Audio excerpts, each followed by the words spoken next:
Kasi nga, boring kang kausap, one word response ka lang. Yung kumaga siya palagi yung nagtatanong, and ikaw pala, yung response ka lang, hindi mo man lang siya kinumusta, hindi mo man lang tinanong yung background niya, kumaga wala kang gana. So kung wala kang gana, wag ka na lang mag-ipag-chat mga pips. Mga ka-pips, Homulas TV, subscribe ka na! Yo, what's up mga peeps? Welcome back again to my channel. If you're just new to my channel, don't forget to hit the subscribe button. And hit nyo din yung notification bell para maging updated kayo if I have a new upload. My name is Kate and you are watching Homulas TV. One eternity later. Gawin mo to para siya ang unang mag-initiate na i-chat or call ka. So, check it out! A few moments later. Meron lang tayong 5 tips lang siya mga pips ha. Kung ano yung pwede mong gawin para siya ang una talagang mag-initiate mga pips ha, na i-call ka or i-chat ka. Number 1 is, i-distansya mo yung sarili mo. Huwag kang puro push sa sarili mo doon sa kanya mga pips ha. Kumbaga kalma lang, kalmahan mo lang. I-distansya mo din yung sarili mo. Kumbaga, kung hindi nagre-reply, sige, bigyan mo ng space. Bigyan mo siya ng time, mga pips, na mag-reply din. Kasi hindi pa naman siya nag-reply sa iyo mga 10 minutes ago. So, ikaw naman, hindi lang siya nag-reply ng 10 minutes ago. Kumbaga, napraning ka na. Kung ano-ano yung mga negative thoughts na iniisip mo agad. Kasi nga, hindi lang siya nag-reply. Kumbaga, i-distansya mo din minsan yung sarili mo. Kasi sa paraan na yun, na pag-di-distansya ng sarili mo sa kanya, marirealize din minsan, or doon niya din minsan mafe-feel na nami-miss ka niya. Kasi nga, hindi ka palaging nagmi-message, hindi ka palaging nag-a-update sa kanya. Number 2 is, maging open-minded. Palagi ko itong sinasabi sa mga sa mga previous na vlog ko, mga peeps, or kung asugid na taga-subaybay ka sa Homulas TV, palagi ko itong sinasabi mga peeps na be open-minded. Huwag kang maging close-minded mga peeps. Anong ibig sabihin ng be open-minded? So for example, kapag puti or mapalalaki or mapababae, mahilig talaga sila mga peeps. Mahilig ha? Hindi mahilig sa ano. Ano iniisip nyo? Mahilig talaga nilang itapik ang alam nyo na yung sex na bagay. So, ikaw naman, maging open-minded ka din. Sinabihan ka lang, gusto niya lang pag-usapan about sa ganon. Hindi ka naman niya pinahubad or something. Hindi naman siya sa'yo nag-demand na gawin mo to, ganyan. Kumbaga, gusto niya lang pag-usapan. Minsan lang mga pips ha. Pero pag palagi na din na gusto niya pag-usapan, nako, mael yan. Malibog.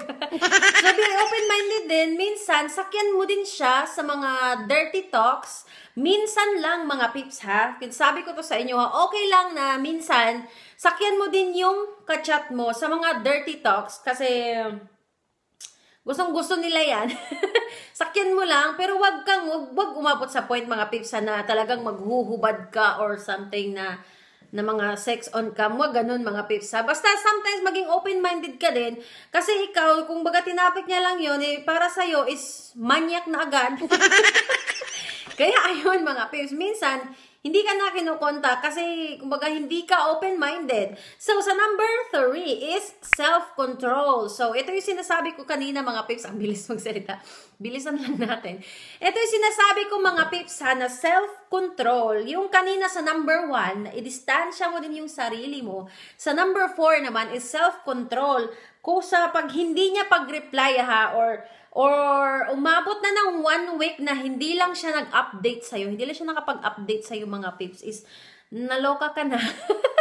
Nagipag-break ka na agad. Naku, self-control girl, self-control.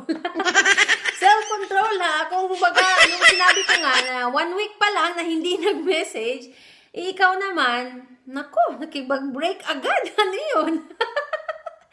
So kung yung gawain mo na 1 week pa lang na hindi lang siya nag-reply is nagipag-break ka na agad. Naku, hindi ka pwede sa LDR, mga te.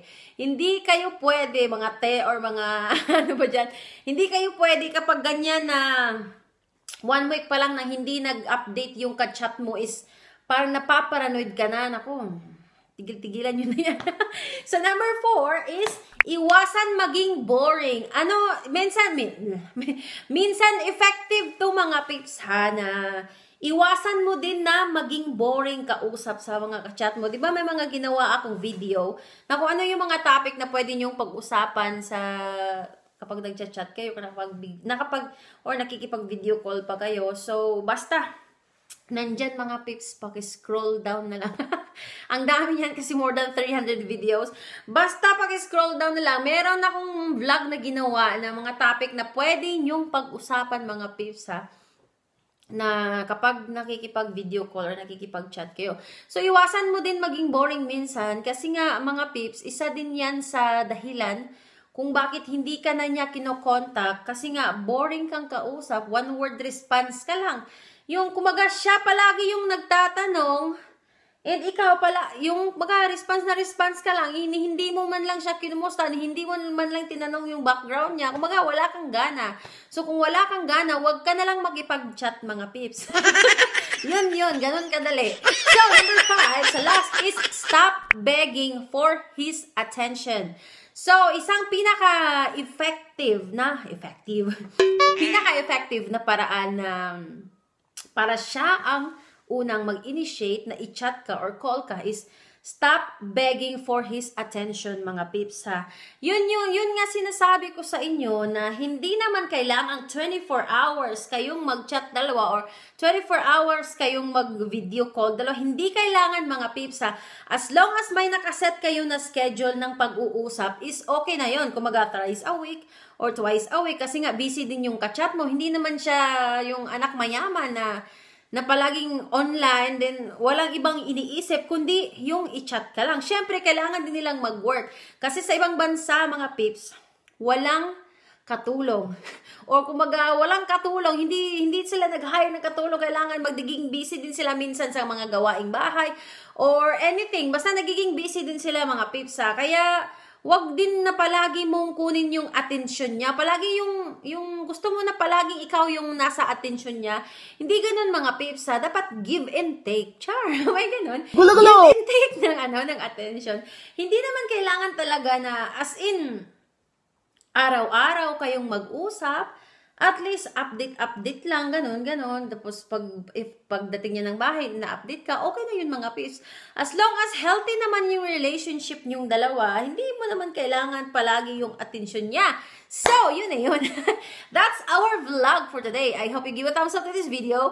And don't forget to subscribe to my channel again. This is Say, and I'm now signing off.